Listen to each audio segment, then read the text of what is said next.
طبق معلومات آماری کشاورزان شهر باختر هنوز 19 سپتامبر سال روان 517 از ده یک تن خیرمن آراسته دورنمای استحصالی را 104% تامین کرده بودند که نشان داد در قطار اولین ها در جمهوری محسوب می‌یابد. امروز باشد جمع‌آوری حاصل با مرام ادامه یافته. دورنما طبق معلومات سرریاست اگنتی آماری نزد پرزیدنت جمهوری تاجیکستان در ولایت ختنان 101% تامین شده است.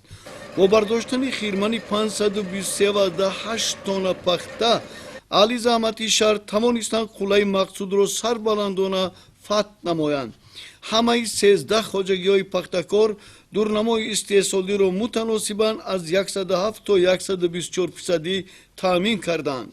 17 مای سال 2025 سمینار مشورتی با جناب عالی در نوعه دنگالا برگزار شد. ما همه کشاورزان با عهده گرفتیم که نقشه که با ما وابسته شده است سری وقت به اجرا برسانیم.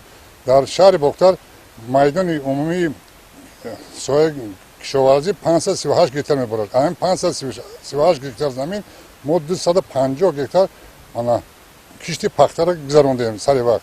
نوهای دوستی ختنان 2014 B70 حاصل خوب داد. با این هم نگاه نکرده از وزارت کشاورزی با عالمان، اکادمی علوم کشاورزی، اینستیتوت اگراری با عالمان هم صحبت داشتیم. توصیه های خوب دادن برای پیشرفت کار. موافق همون دستور عمل هایی که پیشنهاد کردن ما اجرا کردیم سری وقت. واقعا ثمر همکاری‌ها با آلمان، استفاده عاقلانه هر قطعه زمین، نوع‌های بهترین تخمی خوش‌صفت پخته، رعایت عامل‌های اگرتکنیکی پرورش پخته‌زار، تامین هوسمندی کشاورزان، دهقانان شهر باختر را به هدف رساند. از میدان 250 گکتار پخته‌زار تا امروز خیرمن 523.8 تن پخته آراسته شد. بیشتر کاپیراتیوهای تجارتی نوروز حاج شریف، فیلیال انستیتوت زراعتکاری در ولایت ختنان، کاپیراتیو استحصالی میر 2004، جمعیت دارای مسئولیت محدود بازار حاجی شریف، خواجگی دهقانی جلال‌الدین رومی و خواجگی‌های دهقانی مهرانگیز قاسمو و آموزگار در تامین غلبه مهنتی کشاورزان شهر باختر حصه سزاوار گذاشته تا امروز متناسباً حاصلناکی را به 30-35 سنتنری رسانیدند. اساس پیشروی کار و رهبریت شهر بخش کشاورزی از ثمر همکاری‌های سودمند با عالمان فیلیال انستیتوت زراعتکاری می‌دانند. رهبریت فیلیال نامبرده پیوسته با اشتراک دایره وسیع کشاورزان، متخصصان ساحه، خواجگی‌های تخم پرور، عالمان اکادمی علوم کشاورزی، انستیتوت زراعتکاری در این موسم چندین سمینار مشورت‌های آموزشی عملی برگزار کردند که این بر رشد ساحه پخته‌کاری، جاری نمودن بهترین نوع‌های آلمان خودی در استحصالات و رشد ساحه پخته‌کاری زمینه با اعتماد گذاشته می‌تواند.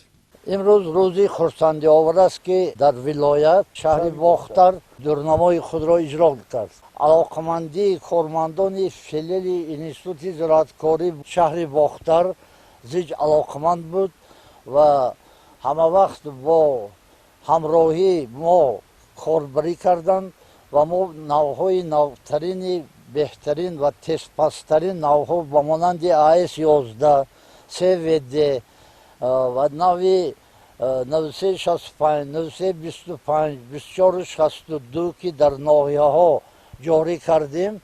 امروز نشان می‌دهد که این نوهای نوی که از فیلیال اختراع کرده برآورده شد حاصلناکیشان بلند است و بعضی خواجگی‌ها تا 45-50 سنتنر حاصل به تیاری دیده ایستادند. جاری نمودن تجربه پیشقدم در استحصالات، وارد کردن تکنیک و تکنولوژی نوین، تکیه به علم و عالمان دهقانان را به هدف نهایی میرساند. از این نگاه ضرور است که فعالیت خواجگی‌داری را از روی دستور توسعه عالمانی ساحه برآوریم. درباره برداشتن حاصلناکی باید که نوهای نوی که ما اختراع نمودیم به امروزه شرایط موافق است و اقلیم موافق است.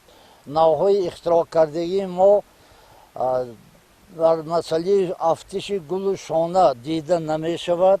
چیزی که من در زمین معلوم است نه پختی ماین نخ نه میانه نخ، خصوصا نوهای برآورده که این سال ما در ناحیه جاری کردیم حاصلناکیشان بلند و افتشی گلشان دیده نمی شود. هنوز در سارو حاصل فراوان است و دهقانان قوی از شهر باختر نیت دارند که گنج بارنج پروریدهشان را تا آخر جمع‌آوری کرده در آراستن خیرمنی 250,300 تنگی ولایت حصه سزاوار گذارند. سعید زاده شیرالی، محمد سعید خواجه، فیروزی حسین برای برنامه اطلاعاتی اخبار از شهر باختر.